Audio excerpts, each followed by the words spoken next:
하나님께서 이스라엘 민족을 향해 끊임없이 말씀하신 이 심판의 말씀이 이스라엘에게 임하게 됩니다. 이 심판이 임하게 될 때 그들이 얻은 줄 알았던 모든 경제적인 부유함 또 안락함, 그 모든 것들이 일순간에 잃게 됩니다.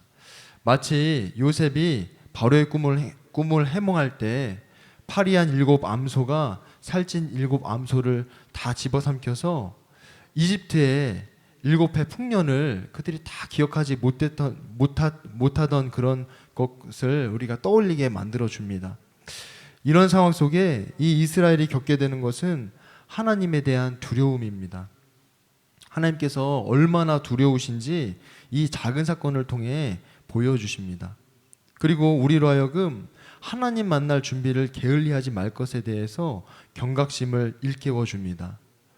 오늘 말씀을 통해 우리가 바라보는 현실과 하나님께서 바라보는 현실이 다르다는 것을 우리가 알 수 있습니다. 그리고 이 심판의 하나님이 얼마나 두려운 하나님인지를 우리가 함께 살펴보려고 합니다.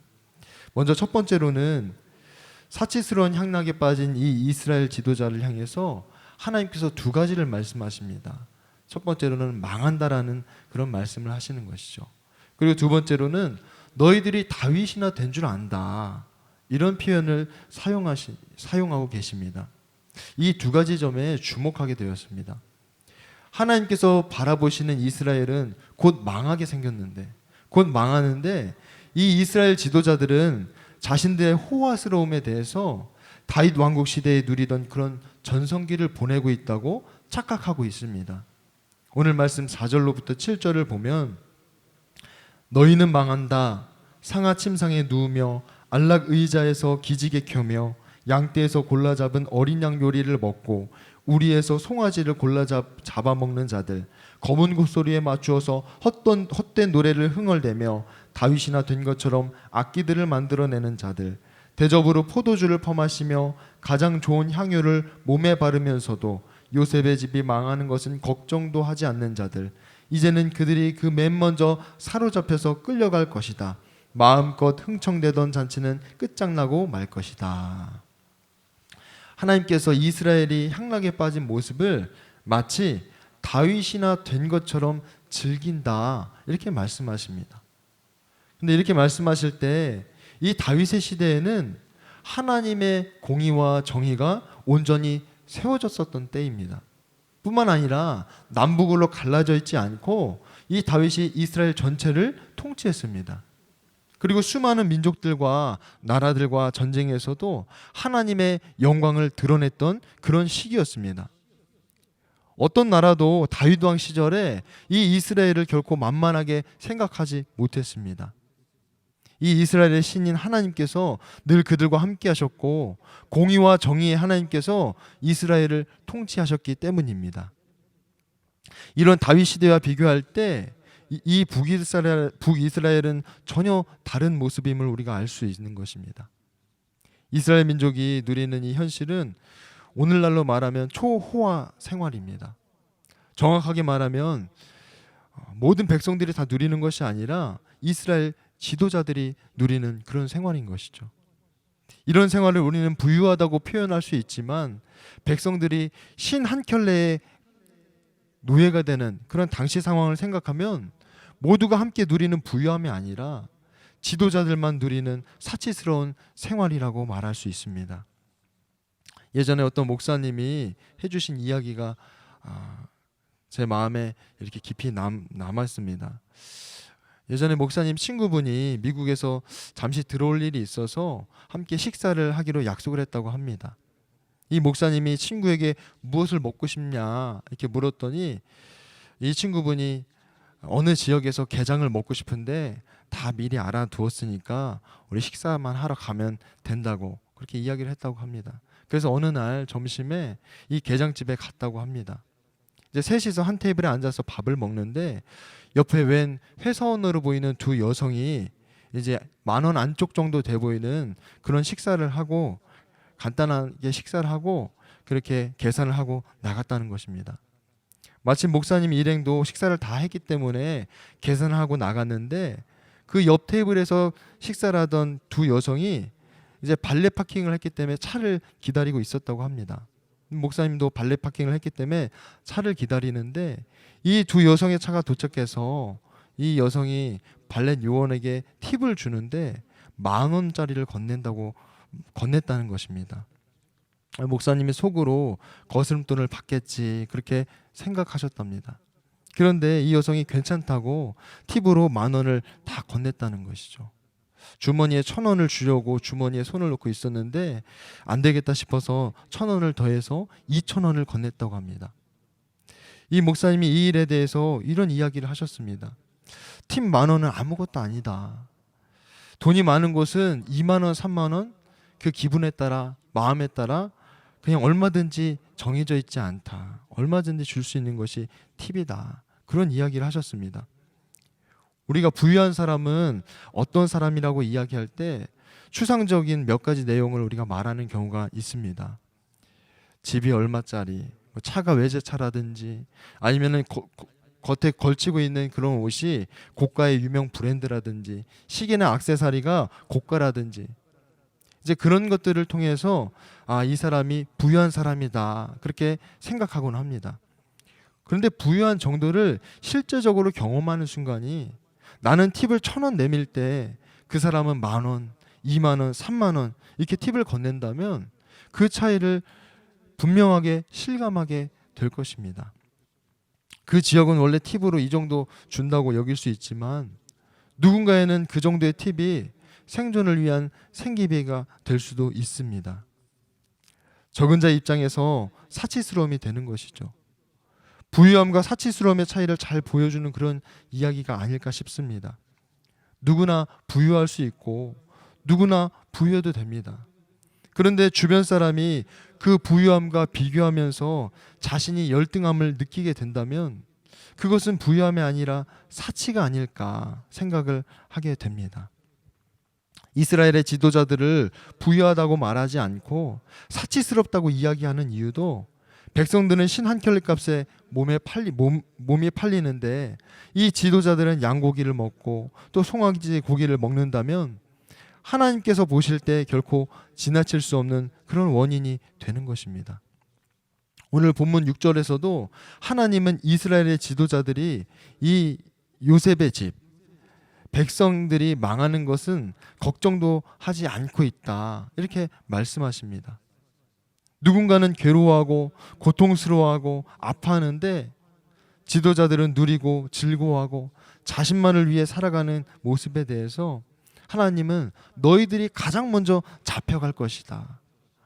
잡혀갈 때 너희들이 가장 먼저 잡혀갈 것이다. 이렇게 말씀하십니다.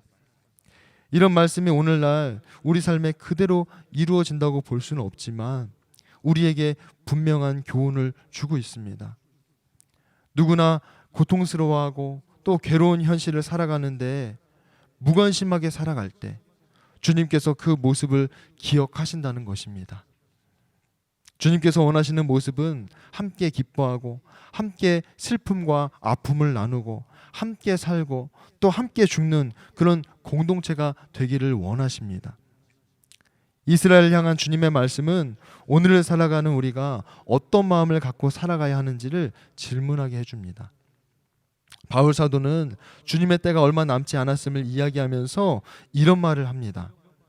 안에 있는 사람은 없는 사람처럼 하고 우는 사람은 울지 않는 사람처럼 하고 기쁜 사람은 기쁘지 않은 사람처럼 하고 무엇을 산 사람은 그것을 가지고 있지 않은 사람처럼 하고 세상을 이용하는 사람은 그렇게 하지 않은 사람처럼 하도록 하십시오.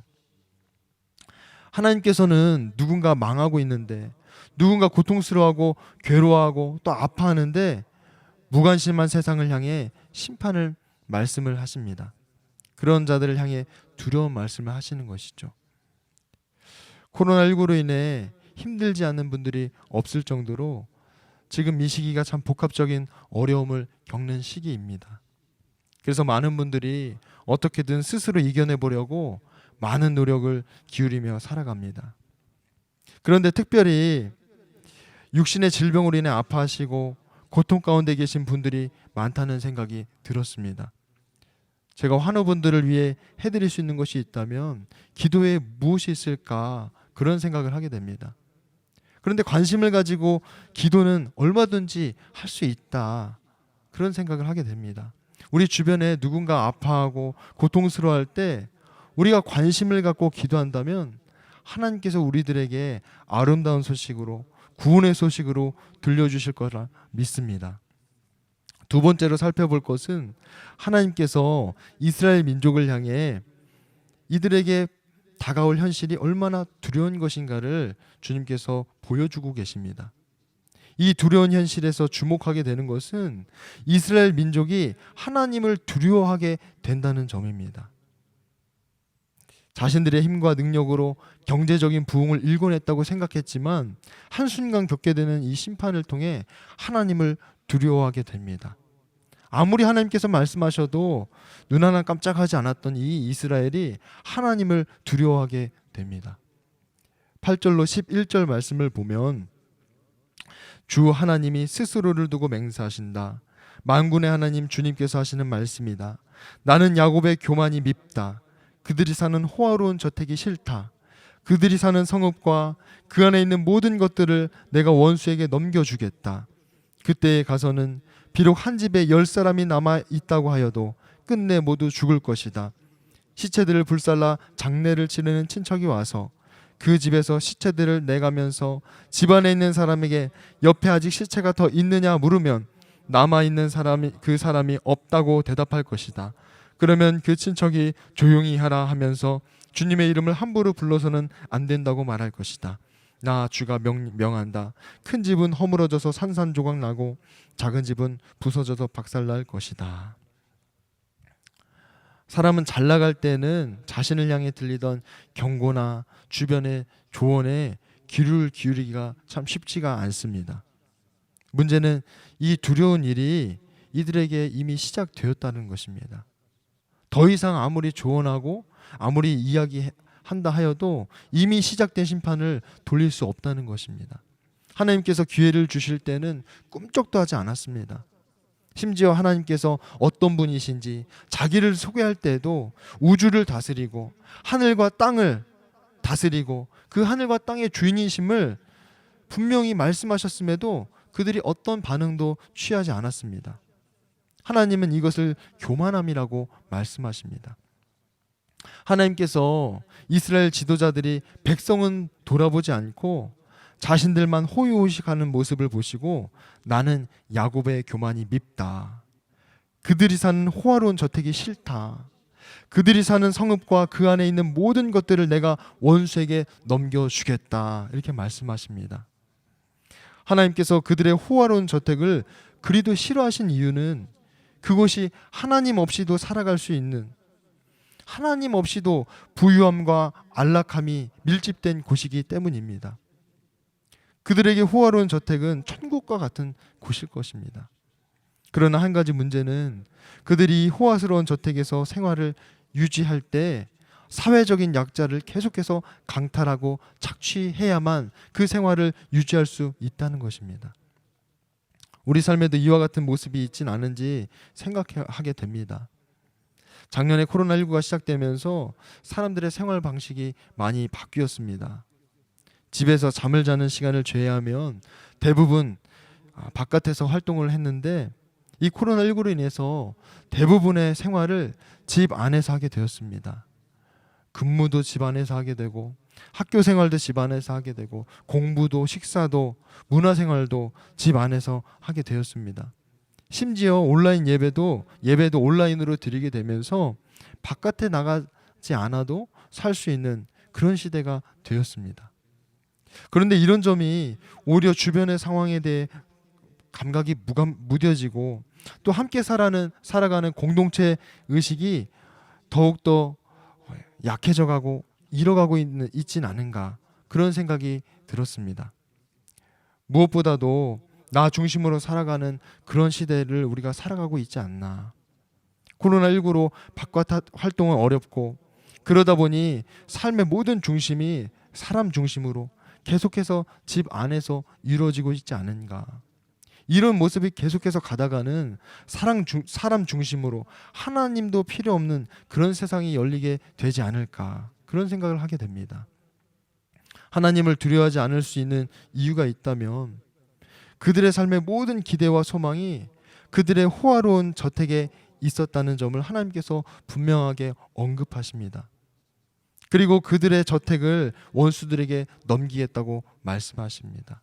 무너뜨리겠다고 말씀하시는 것이죠. 오늘 살아가는 우리에게 있어서 하나님을 두려워하지 않고 살아갈 수 있는 여러 조건이 갖추어지고 있지 않은지 생각해 보게 됩니다. 하나님이 우리 삶에 두려워지지 않는 순간 이스라엘과 같이 동일한 어려움이 우리에게 다가올지도 모릅니다. 하나님을 두려워하고 그 공의의 하나님을 따라 살아가는 삶이 우리의 처소에서 훈련되어지고 이루어져야 함을 생각하게 해줍니다. 그래서 우리가 살아가는 처소가 심판의 장소가 아니라 하나님을 만나는 그런 복된 장소가 되어야 할 것을 우리에게 말씀하고 있습니다. 오늘 함께 두 가지 말씀을 나누었습니다. 첫 번째는 하나님께서 바라보시는 이스라엘의 모습은 분명히 망했습니다. 그렇지만 이스라엘 지도자들은 그들의 호화스러움을 자랑하며 여전히 백성들을 돌아보지 않는 그런 어리석음을 보여줍니다. 우리가 삶을 살아갈 때 현실에 보이는 대로 생각하고 판단할 때가 많습니다. 그러나 중요한 것은 하나님의 눈으로 우리의 삶을 바라볼 수 있어야 한다는 것입니다. 두 번째는 하나님의 이스라엘의 지도자들이 호화로운 저택에서 하나님 없이 살아감을 싫어하셨습니다. 그래서 하나님 없이 살아가는 그곳을 원수들의 손에 넘기시고 무너뜨리겠다고 말씀하십니다. 오늘 우리의 삶에도 하나님 없이 살아가는 그런 호화스러운 저택이 있지는 않은지 돌아보아야 하겠습니다. 우리가 살아가는 곳, 우리의 가정이 될 수도 있고 우리의 직장이 될 수도 있고 우리의 학교가 될 수 있고 학원이 될 수 있고 우리가 살아가는 곳에 하나님께서 함께 하시는 곳이 되어야 하겠습니다. 이 시간 두 가지 기도 제목을 나눠서 기도하도록 하겠습니다. 먼저 첫 번째로 기도할 것은 주님의 눈으로 우리의 삶을 바라볼 수 있도록 믿음의 눈을 열어 주옵소서. 그리하여서 보여지고 들려지는 대로 잘 되고 있다고, 잘 가고 있다고 착각하는 것이 아니라 주님께서 보여주시는 대로, 주님께서 보여주시는 삶을 온전히 믿음으로 취하며 살아갈 수 있도록 믿음의 눈을 열어달라고 함께 기도하도록 하겠습니다.